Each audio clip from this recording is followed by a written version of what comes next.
Macaé é graduada em Serviço Social pela Pontifícia Universidade Católica de Minas Gerais, mestra e doutoranda em Educação pela Faculdade de Educação aqui da UFMG, foi professora da Rede Municipal de Educação de Belo Horizonte, onde atuou na coordenação da direção de escola pública.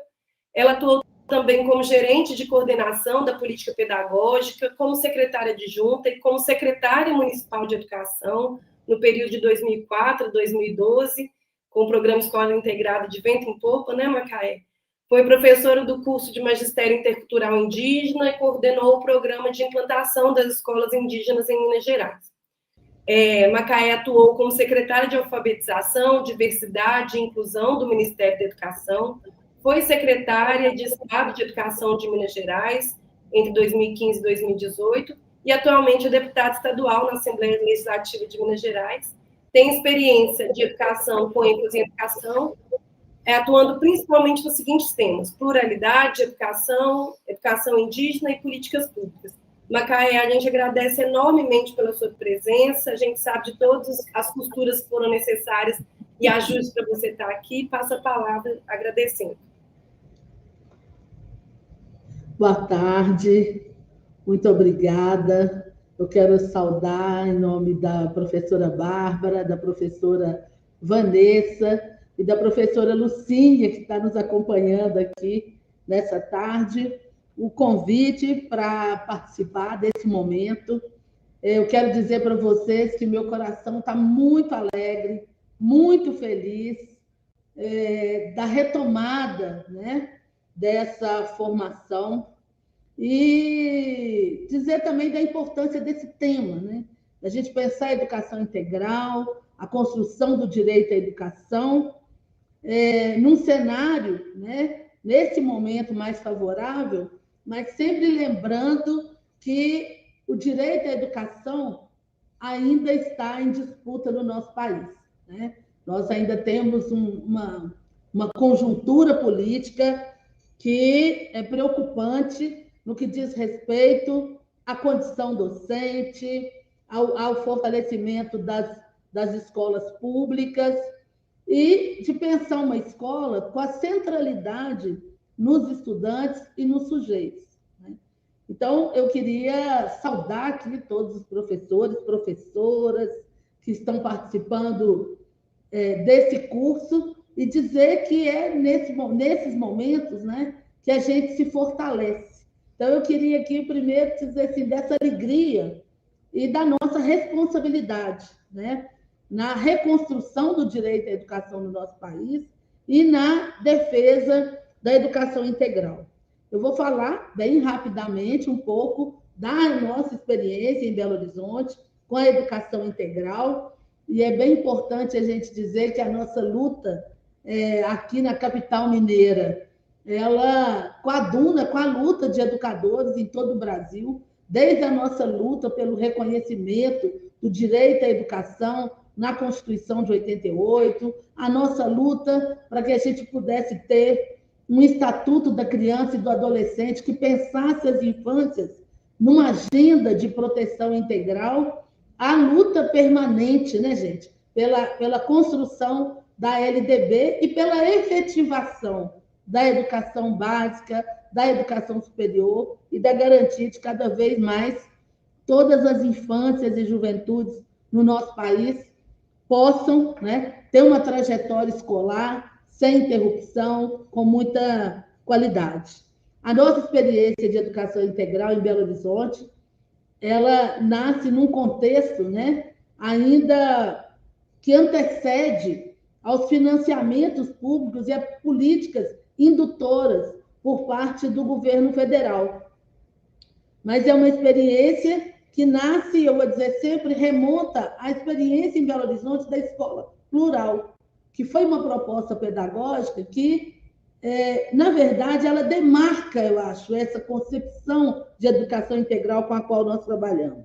Porque pensa uma escola com centralidade nos alunos, porque pensa uma escola que respeite as diferentes diferenças dos sujeitos no ambiente escolar, porque propunha uma escola que olhasse para o seu território e pensasse a cidade como uma experiência educativa, e chamava a atenção para o desafio, né, de ser educador nesses tempos, eu vou usar, né, em tempos de muitas mudanças, né, de mudanças profundas nas relações sociais, muitas vezes de muita incerteza. A experiência específica da escola integrada, então, ela vai surgir dessa efervescência da escola plural para chamar a atenção da necessidade de que os estudantes da rede pública pudessem ter uma jornada escolar ampliada, mas que, ao pensar essa jornada ampliada, a gente pudesse pensar que a cidade é como um espaço de aprendizagem. Então, um olhar muito específico do ponto de vista de ampliação de saberes. Então, com quais conhecimentos nós vamos ampliar o tempo? Nós vamos ampliar o tempo para mais das mesmas coisas? Ou nós vamos ampliar o tempo em diálogo, né? Em diálogo com os territórios, em diálogo com as comunidades. Então, essa questão do tempo se aliava a um debate sobre essa ampliação, né, do arcabouço de conhecimento, para além daquelas áreas já historicamente incorporadas nos currículos escolares. Um olhar também, né, da perspectiva de pensar os espaços de aprendizagem e como é que a cidade ela pode ser educadora, né, ou a cidade pode também ser deformadora, né? E como é que a gente aproveita os diferentes espaços da cidade, sejam as experiências comunitárias, por exemplo, de organização de bibliotecas, sejam os museus que nós temos nas cidades, seja o conhecimento que é produzido na universidade, como é que isso vai dialogando com a escola concreta, real, que a gente tem na nossa cidade, né? E pensando muito a escola, eu acho que isso é muito importante, como um centro, né? Um centro de cultura das infâncias e das juventudes. Portanto, disposta a dialogar, disposta a oferecer e a propiciar para essas crianças e jovens uma série de experimentações que, num primeiro momento, né, elas não estavam dadas como desse ambiente escolar. No caso de Belo Horizonte, os alunos eles tinham o tempo da escola. Nós tínhamos aqui, trabalhamos com a figura do que a gente chamava de professor comunitário, que era o professor que fazia articulação do currículo, né, ofertado por essa escola, e pensava essa ampliação curricular. Nós trabalhamos uma parceria extensa com as universidades. Nós tínhamos aqui 3 instituições de ensino superior parceiras e trabalhamos com estudantes universitários de todas essas instituições, a partir de uma proposta de minicursos que foi construído por essas instituições. Trabalhamos com agentes culturais das comunidades e dialogamos também com uma série de organizações não governamentais que, no início do programa, já trabalhavam com muitos estudantes numa proposta que aqui em Belo Horizonte se chamava Socialização Infanto-Juvenil, mas que eram as organizações comunitárias que passavam a acolher as crianças e os adolescentes no pós-escola, quando a gente trabalhava com os estudantes em períodos parciais, né? Essa experiência de BH, ela se fortaleceu muito com a implementação do programa Mais Educação, que foi um programa muito importante na indução da política de educação integral e que propiciou aos municípios ter maiores condições de financiamento e aporte para um programa de ampliação do tempo integral, né? E aí eu fiquei pensando assim, algumas coisas que eu acho que são muito importantes, porque cada cidade, cada território, cada escola, ela tem um jeito muito próprio, muito peculiar, né, de produzir essa educação integral. Mas eu penso que algumas coisas a gente precisa trabalhar, né? Então, uma das primeiras coisas é essa ideia da gente pensar a criança, o jovem, né? As múltiplas infâncias, as diferentes juventudes, porque as nossas escolas elas não são iguais, os territórios eles não são iguais, as culturas da infância e da juventude elas não são as mesmas, principalmente quando a gente está falando de estados, né? E territórios tão diferentes como a gente tem no Brasil. As crianças que estão nos grandes centros urbanos, as crianças que estão nos territórios quilombolas, as crianças que estão nos territórios do campo, as crianças que estão na luta, né, pelo direito à terra. Então, a gente precisa compreender essas infâncias e essas juventudes e pensar uma escola sintonizada em diálogo com toda essa cultura, com esses saberes que essas crianças têm, né? Uma outra questão que eu acho que é fundamental da nossa experiência é a gente pensar na utilização de múltiplas linguagens, né? Como forma de apreender o mundo que está ao redor.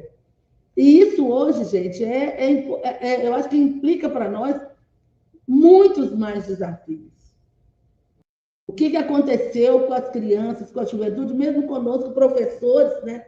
Pós-contexto da pandemia. Como é que essas novas tecnologias elas podem ser incorporadas e podem ser apropriadas nesse contexto? E como que a gente faz com que isso, né, gente, seja uma estratégia importante para que as crianças e jovens possam produzir conhecimento. Pensar a escola como um espaço de afirmação de direitos. E pensar a escola como espaço de afirmação de direitos nos convoca também, né, gente, a ter posições, eu acho que muito claras. É importante a gente compreender que nós vivemos ainda um cenário de tentativa de desconstrução do espaço público, de desconstrução dos direitos. Não sei em outros estados, mas em Minas Gerais a gente tem visto coisas bastante complicadas. Nós estamos aqui hoje na Assembleia também com um seminário de um grupo de pesquisa da Universidade Federal de Minas Gerais que está tratando da condição docente.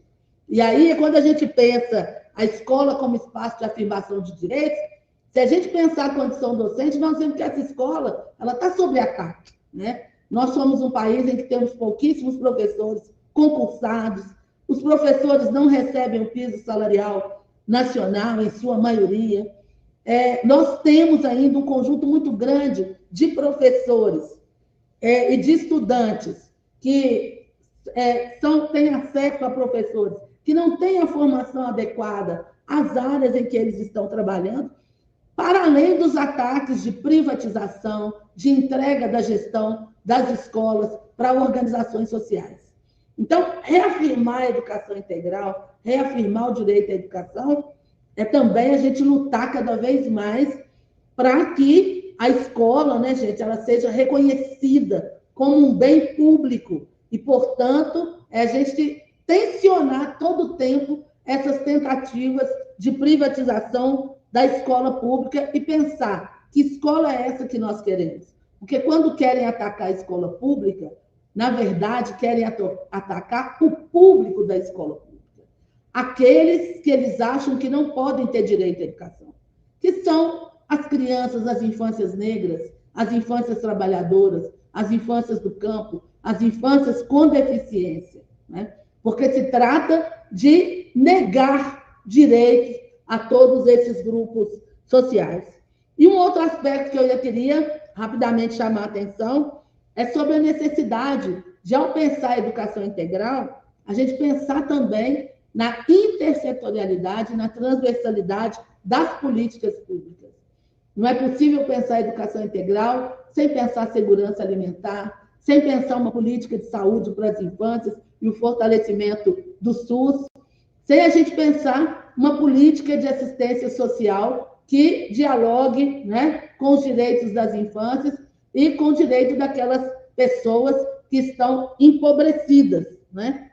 Não é possível, do meu ponto de vista, a gente pensar um programa, uma experiência de educação integral sem priorizar a participação das comunidades e sem envolver diretamente os trabalhadores e trabalhadoras em educação, né? Então, construir um programa de educação integral, né, passa por a gente construir também espaços participativos, né, gente?